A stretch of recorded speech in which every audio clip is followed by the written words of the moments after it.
Absolument des émotions, je n'ose presque pas les raconter, mais ils sont joliment racontés sur Facebook.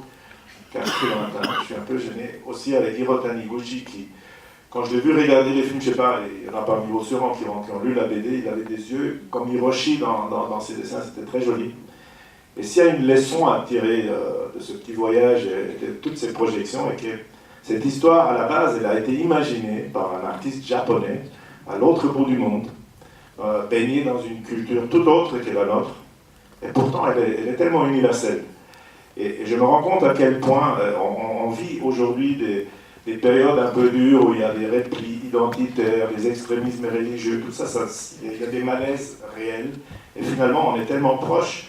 Qui n'aurait pas envie, ou dans cette histoire, de revivre ses 14 ans, qui n'aurait pas envie, voilà, je ne vais pas vous raconter les films, mais après peut-être vous allez peut-être faire la réflexion, parce que ça fait du bien de se rendre compte qu'un Japonais, on dirait qu'il est tellement différent, je ne crois pas. Et je vais vous raconter encore plus, j'étais assis avec lui, avec nos producteurs à Paris, en train de manger avec les distributeurs, et il me demande, comment ça se fait que tu as choisi R pour la musique?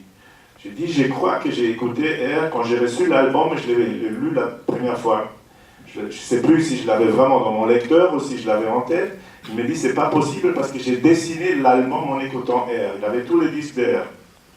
Alors, je pourrais en continuer avec les coïncidences. C'est un homme que je ne connaissais pas il y a 3 ans. On est au restaurant, il y en a peu qui osent, comme moi, commander de la viande bien cuite.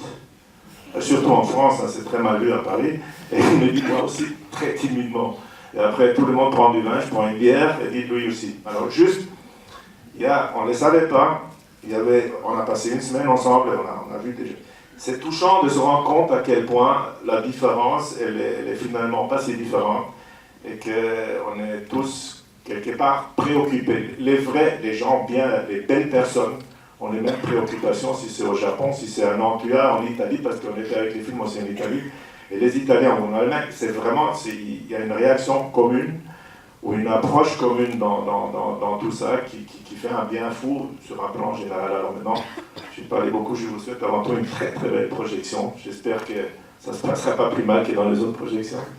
Et de toute façon, je serai là tout à l'heure, on prendra un verre ensemble. Il y a un pot après, donc comme d'habitude, et on sera là. Voilà. Bon, alors, bonne projection.